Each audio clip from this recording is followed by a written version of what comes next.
I've been a Blazers fan for as long as I can remember now. I guess not as long as I can remember, but I believe I became a fan around the age of 8 when my sister first pitched the idea of, hey, let's go to a Blazers game. And I never thought of that. And I thought, you know what, let's do it. So we went and did it, and I became infatuated with the team ever since. Being a Blazers fan has provided me with a lot of great moments with family and friends over the years, but it has also provided me with some of my all-time favorite sports moments like these. A 3 wins the series. It's Lillard. He got the shot off. Lillard, good! Good! And the Blazers chance to send the Thunder home. Lillard, long-range 3, and it's good! When you look in my childhood bedroom, you'll find that there's Trailblazers memorabilia all throughout. I mean, you look at one corner, you're going to find Blazers memorabilia. You look at another corner, you're still going to be looking at Blazers memorabilia. I started collecting at the age of 8 when I became a fan, and it really hasn't stopped since then, and I don't see it stopping anytime soon. I mean, it's just what I love to do. My memorabilia collection, it can span from jerseys when I was a kid that I've still held on to, as they have a lot of value to me.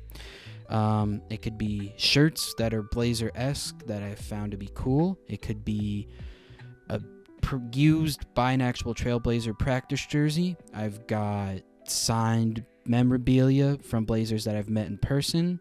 I've got a Clyde Drexler Wheaties box from the 1990s. Shoot, I even got a 7-Up bottle from when they won their championship in the 1976-1977 season. So my memorabilia definitely spans far and wide. So yeah, I hope to keep on collecting more as the time goes on, and it'll be cool to see where that goes. But enough of me talking about my memorabilia and what it's meant to me to be a Blazers fan, and why not go experience an actual Blazer game day from me and my point of view.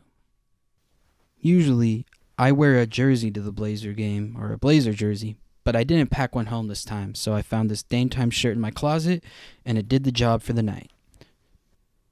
I usually like to leave around 5, just because you never know with Portland traffic and what the parking situation is going to look like, so it's always best to leave a little early rather than later.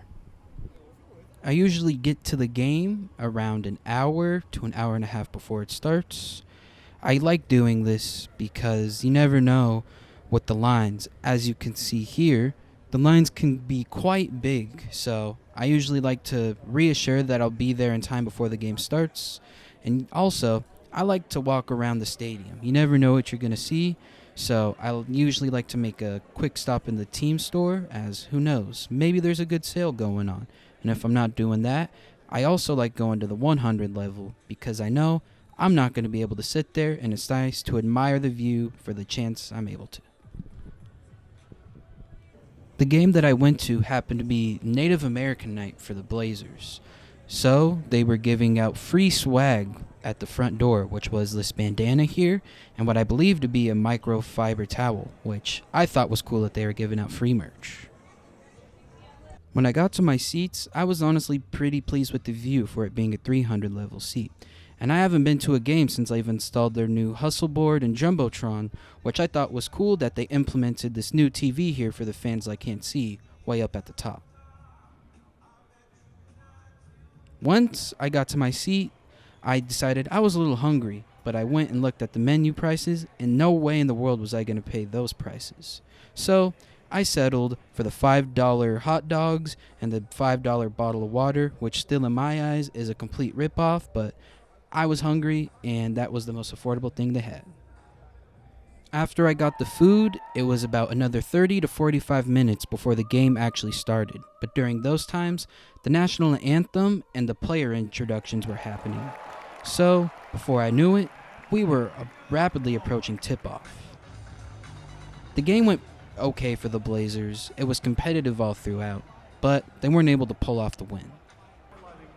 At halftime, I decided I wasn't satisfied with these 300 level seats, so I went out and ventured and was able to score myself a couple 200 level seats. So I would say that was the cherry on top for my game day experience. I was glad that I was able to go to a game during Thanksgiving break, and I've already made plans to hopefully see at least one, if not two, Trailblazers games during the upcoming winter break.